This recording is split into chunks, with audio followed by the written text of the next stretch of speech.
Hello, everybody, and welcome back to Procrastinator's Pit Stop. We have another amazing guest for you today who's going to be talking about marketing automation and how it relates to procrastination.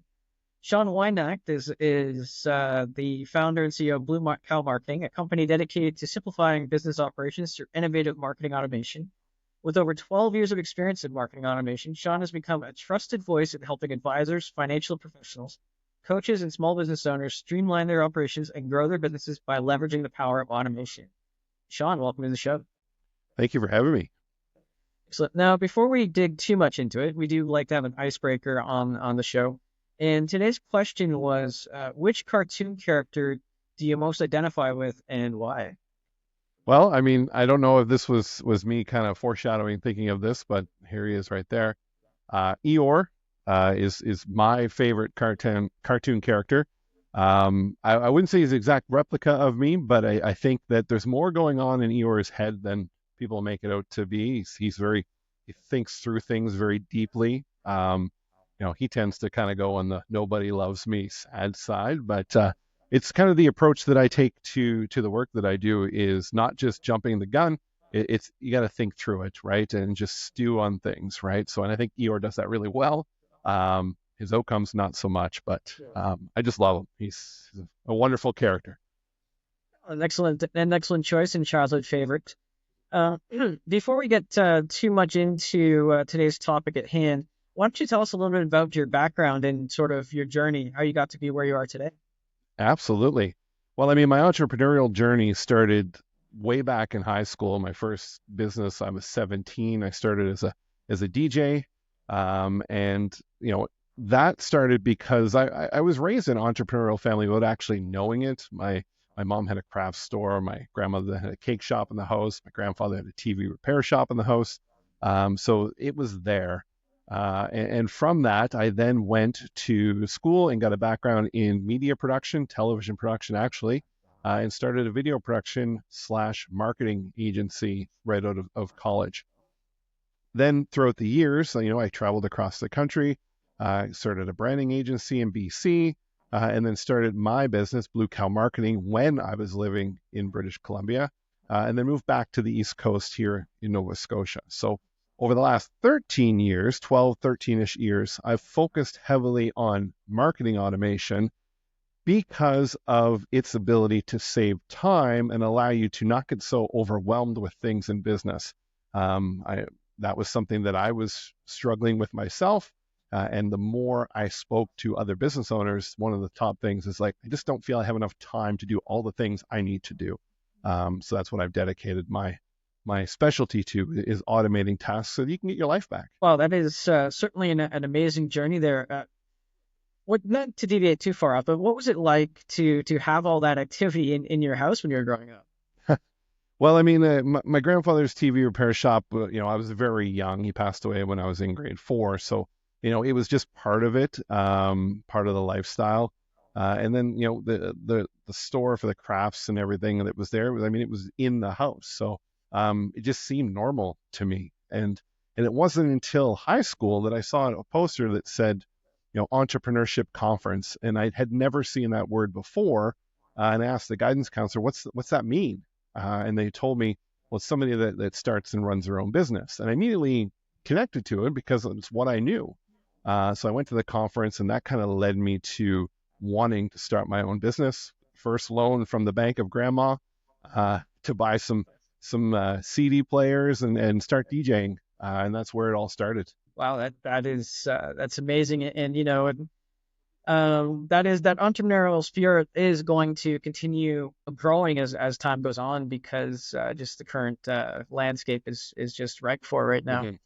So let's dig into it. So in terms of the automation, you were saying it helps you get back your time, so you're not overwhelmed in different things that you're supposed to be doing. I know I relate to this, and I know that many people I talk to also relate to this. They just don't have time or don't know what to do for marketing. So tell me, how does the automation of the marketing tie into procrastination?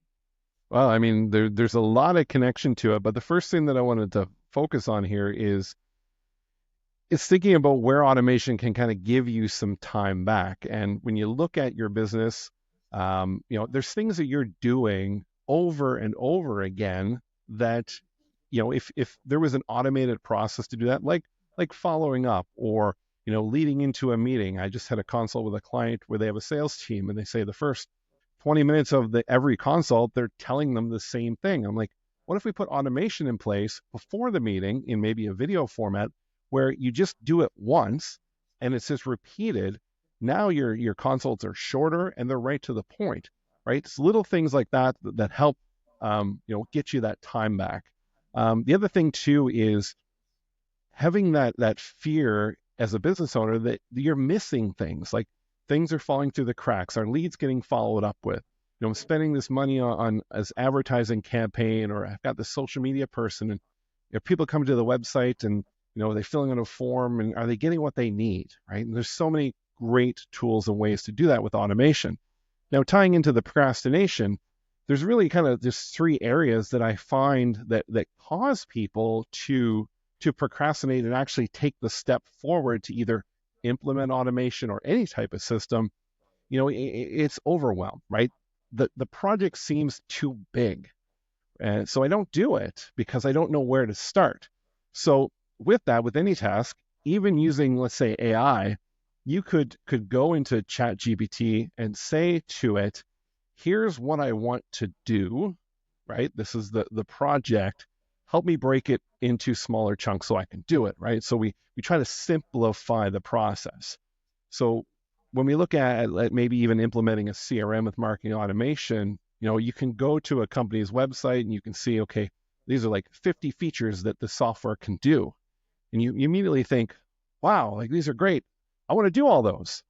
Well, it's very hard to just start doing all those if you're not normally doing it. So we tend to look at what's the first step, right? You can't get to the second step to the first step. So breaking it into manageable chunks and using steps to help do that. And we do that with our automation in our own business by helping a client when they get to the next phase of the project.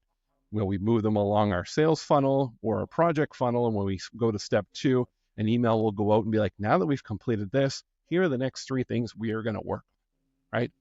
Again, it's saving me time. I don't have to sit there and type it out. It's already been templated and it can go out. The second thing is decision fatigue, right? This is the other thing is like, wow, like if I'm going to do this, there's a lot of things I got to consider and think of. And then you're running a business at the same time. And you probably experienced this. I know your listeners probably have experienced this, where you get to the day and you're exhausted. You're like, I just had to make so many decisions. You can't make any more, right? So it's how do we alleviate that or minimize that? And it's having a system and process in place to know that this is my customer sales journey. And I know that when they come in, this is what we're doing. And they buy, this is the first step, the second step. You don't have to make those decisions. You know that's the journey they're going on. And the last one is perfectionism, right? Clients say to me, especially when they're trying to launch a course, like, or write a book. Like, well, why haven't you done that? You've been wanting to do it for 5-10 years. Well, I just don't think it's good enough, right? Well, who's to determine that? You haven't put it out or put anything out, and they won't release anything until it's perfect. But we're chasing this word that doesn't exist. So, I always say version 1 is better than version none, right? Or version done is better than version none, right? We just need to get something started. And when you think of automation, it brings me back to think of how I first got introduced to and why it put me on this journey of 12 plus years. Is I was working in the basement of my house, trying to do my marketing company, running off of, Outlook or Google and spreadsheets and stuff. And I opted into something online. I don't remember what it was, but a sales guy called me from a company called Infusionsoft based in Arizona. And they had this claim that, we are an all-in-one small business software, can grow your business, blah, blah, right? The normal spiel. And I put it off. I was like, yeah. And he was persistent. 6 or 7 times he would email me, call, whatever. And I finally gave him a chance. And I'm like, okay, let's do this. Let's see what this is all about. And their process was, we're not just going to give you the software. We have it mandatory that you work with one of our onboarding coaches over the next 6 weeks, 1 call a week, and they're going to build out with you your first automated process. So we did. And it was At that time, Facebook was kind of new to my community. And I realized I can't exactly talk to people about Facebook and business until they understood how to use Facebook themselves. So we built one simple automated sequence. It was 10 videos on 10 individual topics in 10 emails over 10 days, right? That's what it was. Simple landing page. That's what I promoted. People opted in. Well, at the end of that, I asked one question, which was, could you see Facebook being used for your business? Question mark. And people would reply. I had about a 75% response rate to that. And I was able to double my business just off that alone. Now, that's not like going from like 500,000 to 1,000,000. I mean, I'm a small business owner. But it doubled it. It was enough for me to see there's something here. And that's when I called the company. I'm like, how do I bring this to my market? I went down to Arizona, I got certified, spent a week there, and the rest is history. Because I see the true potential of automating things to give you back that time, and just multiply your efforts, especially if you're a small solo operator or you have a small team. Yeah, a lot of that makes sense, especially when you talk about the perfectionism. Do you find that there's a little bit of pushback now, especially talking about AI, that, sometimes people are afraid that you're going to get that choppiness, or you're going to get that sort of robotic kind of error type thing. Is that really the biggest reason, do you think, that people don't do it? Or what's the biggest reason? No, I mean, AI is coming along very fast. We're just talking on the AI side. I mean, if you sign up for, let's say, a ChatGPT account, and you go in, you just tell it, hey, write me a blog article on automation, right? That's all you tell it. You will get generic, bland, vanilla type of content, and it will not sound like you. So mixing that in with stuff that you authentically create is going to stand out as that's not you. The key is looking at it as a team member. And when we coach and train clients on, let's implement AI, let's use it to help with your process, respond to your emails, write some social posts, you need to teach it how you speak. And that's as much as finding examples of your previous stuff and putting it in to say, learn this, right? And the best thing is audio too. I mean, we help clients with taking their podcast and transcribing it and putting it in there first, and say, write content based off of this, the way that I'm speaking, and putting it out. So when they see that, you see this light bulb go off, and they're like, wow, I had no idea that I could do that. And now they see my efforts can go from 6 hours a week down to 1 hour a week and still have the same output that I would have done in it. So it just comes down to, what can they handle? Some people can handle a lot more per week. Some need basic information, of like, just do this one thing and come back to me, then do this thing. I remember the first time I wrote my first book, I always wanted to. I procrastinated on it. I'm like, how cool would it be to write your own book? But it was a big process in my mind, until I spoke to somebody at a conference and they told me, take yourself out once a week for a coffee, open your computer, and write yourself an email, right? On a specific topic. Send it to yourself and put it in a folder. After 10, 12 weeks, however many, you have each chapter of your book. And it was just that little nugget that was like, it took this big project down to something that I could do. And that's how I wrote my first self-published book, was doing it that way. Interesting. So in terms of automation, it can be as simple as just, setting up an email flow. But how complex can it get? I mean, it can get very complex. And one of the things that you need to look at is trying to avoid making it more complex than it needs to be where you're currently at. If you're starting out and you're listening to this and you're like, oh, I can see how marketing automation could work for me, and you start to think, well, I could automate this and this and this and this. Most cases, you're just going to overcomplicate it. So from a very basic standpoint of, you book an appointment with you, or somebody books an appointment with you, and there's automated reminders that come out. That's a very simple way to automate stuff to get people to show up. Now we have a process set up when we do consults for potential proposals with clients where we're using an AI tool called Fathom that joins our meetings and gives a really great summary. Well, we have automation set up that when that's done, it'll push it over through Zapier and then use OpenAI or ChatGPT to take that and run a process based off of what we wanted to say, write the initial stage of a proposal and put it into a Google Doc. So within 5-10 minutes of me finishing the call, I can go to my Google Drive, open up the document, and there's about 90% of the initial proposal done for me based off that. What does that do? For one, it shaves the time off, but two, it allows me to be present in that meeting and not have to write any notes and just focus on asking the right questions and listening, knowing that the tool and the automated process is going to take place for me. Well, you did bring up a good point there too. I mean, if we're not, if we're not really present, then we can't really, get what the client wants. Mm-hmm.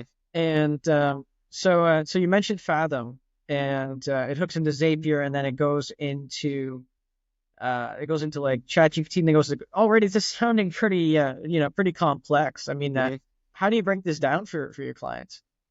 Yeah, so what I tell them is try to not think of the technology. So what would make your current process right now a dream for you? That you would wake up tomorrow and all the problems that you worry about, the headaches would be gone. What would it look like? Try to get that vision from them. When I do that, then we try to break it down as to what needs to happen for that to come into play. And can we then automate pieces of that? Obviously, we don't want to automate 100% of the business because there still needs to be that impact of them being present. So when we listed all the tasks, we try to sort them in 3 different buckets. Number 1 being, does this task generate absolutely no revenue for the business? If that's correct, let's try to automate that task, or let's offload it to somebody at a lower rate than what your hourly rate would be if you were in front of a client. Number 2 is middle of the road. Does it have potential? So is it like creating content? Is it doing that? If it is, then we're going to try to use automation to shorten the time frame to get it done or make you better at it. But if it's revenue generating, like being in front of a client, creating stuff for the client, if you're in a service type of business, then we're going to use automation to make it more streamlined versus trying to just offload it that way. So automation really comes into play on that non-revenue generating side. Gotcha. So what you're saying here, and just sort of to like wrap it up, maybe I got it right, maybe I didn't, is that we really want to automate all the stuff that is not, I'm not going to say not important because it's still important. Yeah, absolutely important. All the stuff that, really isn't the highest priority because it's not getting you immediate revenue, and all the stuff that you actually get revenue from or is important in terms of revenue, then you still want to have a hand in that. Yes.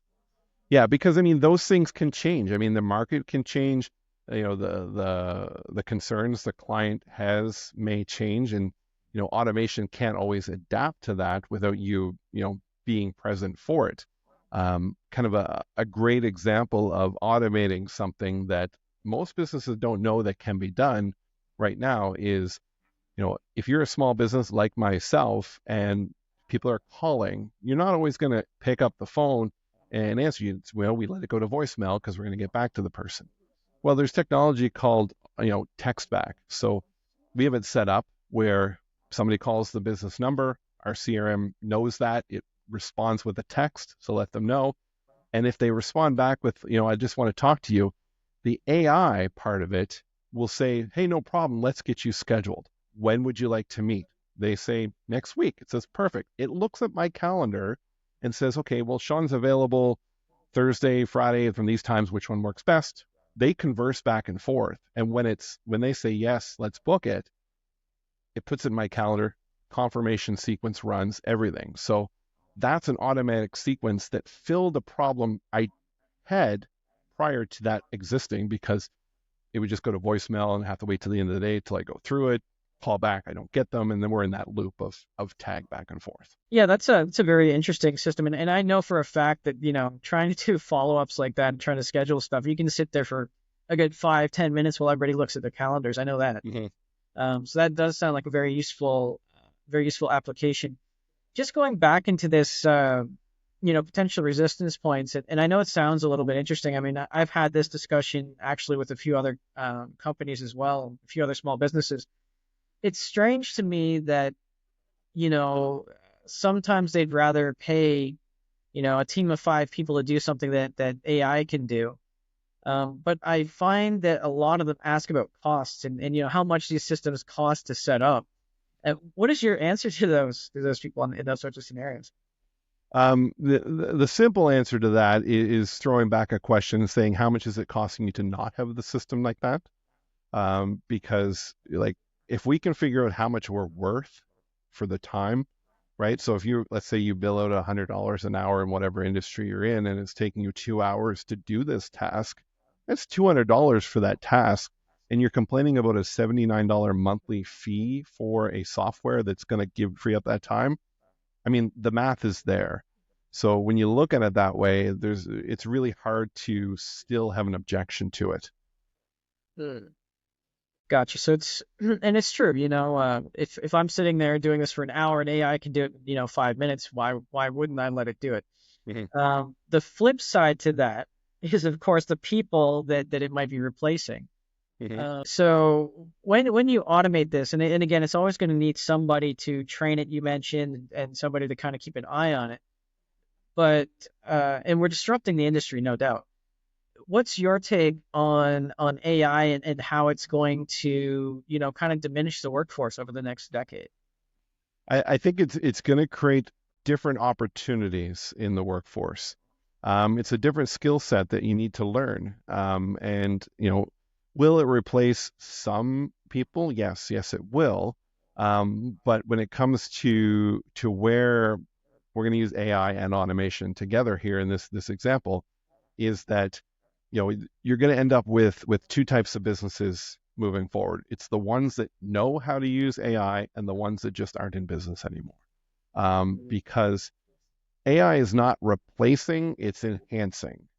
So you've got an admin person. Get them into a course to learn how to use ChatGPT or Perplexity or whatever the tools are, so that they can respond to emails better. They can analyze data better. Those type of things. Because maybe they're just so booked up and busy that if you could actually bring them into, let's say, a client meeting, because now their time frame is shorter of availability and now they have more time. How is that going to enhance? Yeah, you bring them closer to the actual cause that's there. So yeah, you'd want them to be more efficient. So I don't think that if you look at where the stuff is going, it's only for the better if you use it with intent. Obviously, all this technology with anything can be used maliciously, and there will be people that will. But I don't think it's a huge threat. I think we're only going to see things better moving forward. Okay. Well, that's a good way to look at it. I mean, Hmm. nobody wants to think about fire burning you all the time. We just want to think about the good things it can do, right? That's right. That's right. And I heard, I don't know who said it, but I was listening to a podcast and they said the best time to know where the fire escape is before the fire starts, right? And I thought that just sums up, like, using AI is like, if you're a business and you're waiting until your competition has gone ahead of you because they're using stuff like this to catch up, it's a lot harder than let's do it now and learn the basis of what it is. No, for sure, and I'm sure in the future that we will see that. There's many more businesses that are integrating it, and you're right. I mean, how can I compete with a cost? Let's just take a design firm or something, Hmm. and I have a sales team of 10 people because they have to create everything. Then my end product is probably going to be an extra $100 or $200 rather than the person that only has a 5-person team. So I mean, from Hmm. that aspect, it definitely makes sense. It is still kind of overwhelming for everybody though. So when you sit down with a company, Hmm. how and they don't know where to start, and they're afraid of doing that. What do you usually tell them on top of all this? I mean, the fear part of it is we need to understand where that fear is coming from. So there's there's the people that fear one that it's the next Terminator and it's going to take over the world and kill us all, right? Those ones are hard to overcome that fear. But the other ones are fear of learning something new. That's the biggest thing, especially if you got a company where maybe your employees are like 50, 60, and they're going to retire in 5, 10 years, and they're like, I don't really want to learn something new. So that's a fear of that.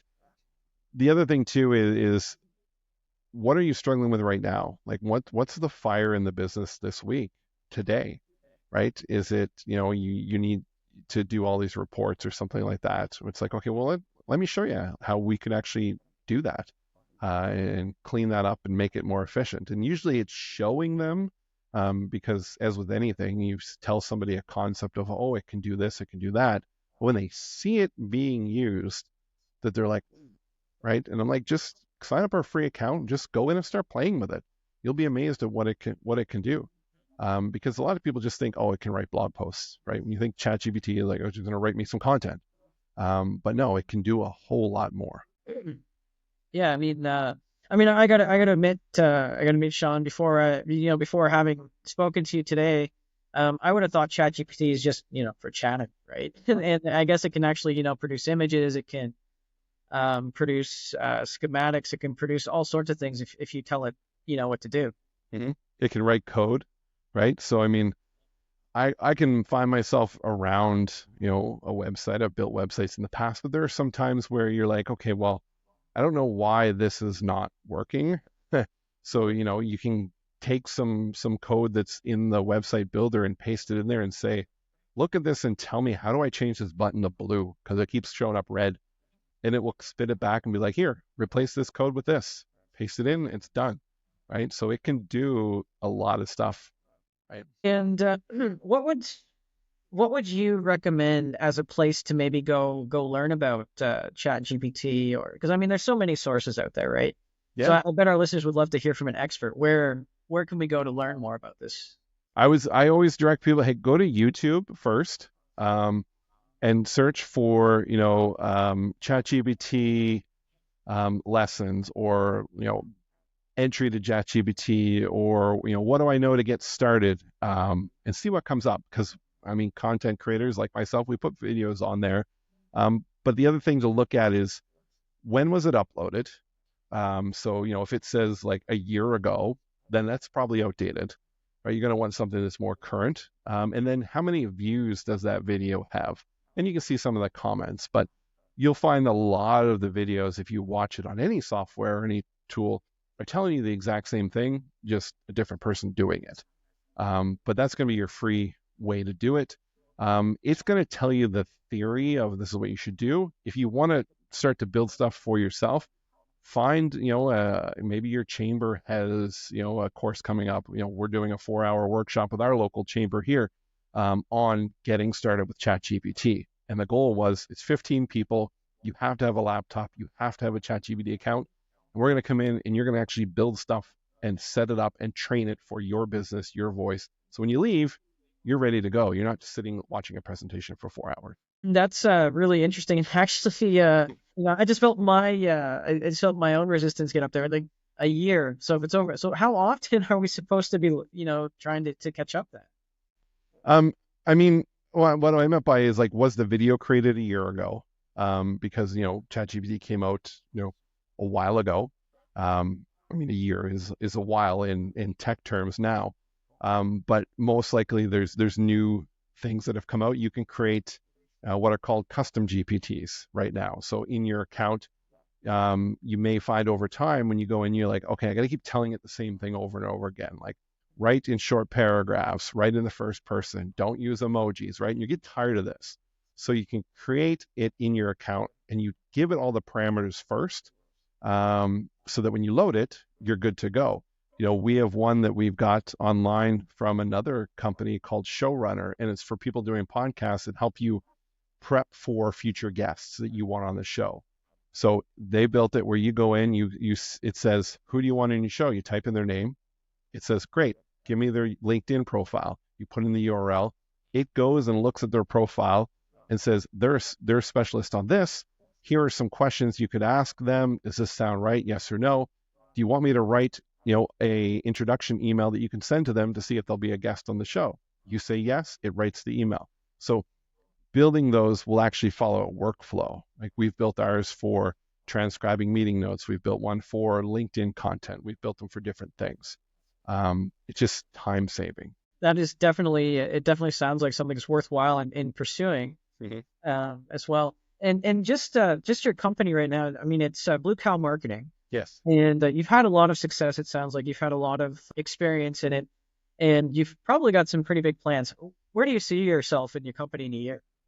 Well, the company has evolved over, been doing this for 20 some years. So, I went from, full service marketing to web design to automation. Now AI is coming in very prevalent in the work that we're doing. So what we're focused on is what you see on the shirt here, automate, right? Getting the message out to let's automate things, because my goal is to help more business owners be able to do things that I want it to do and I've built in my lifestyle, which is being able to drive my son to school in the morning, to be able to go to events, right? To be able to take vacations, and not have that stress in there. So automation, because there's so many inputs we're getting every single day, is really the only way to scale, especially with the cost of things in the present day. You can't clone yourself. You can only use automation to really do that. So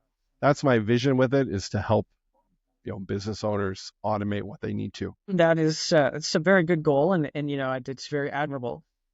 Just before we wrap things up here, what's the best way that we can get in touch with you, Shaun, our listeners? Yeah, I mean, the website is bluecowmarketing.ca. I don't have a offer or like an ebook or anything like that. That's not what I do. I believe that true relationships start with a conversation. So bluecowmarketing.ca/coffee. We can do a virtual coffee. Anybody's interested in even just talking about automation or anything like that, that's my main way to communicate with you. And if you just Google Blue Cow Marketing, I'll come up on all the social channels that are there. Well, that sounds great, and I encourage all of our listeners, especially our newly minted entrepreneurs, to contact Shaun, and let's see how Blue Cow Marketing can take some of that stuff off your plate. Chris, I absolutely appreciate this opportunity to be here today. Oh, it's no problem, Shaun, but we appreciate you being on the show and just letting us hear from your expertise, and maybe maybe not eliminating all our fears of the Terminator, as you said, but making us a little more comfortable in that other companies are doing this, and if we don't do it, then we'll kind of be left behind. So that's kind of the idea behind it. Absolutely. Okay, well, thank you once again, and thank you to our listeners for tuning in and getting your motivation, inspiration. And if you can't find motivation or inspiration today, just turn around and maybe give that motivation, inspiration to someone else. And we'll see you again next time.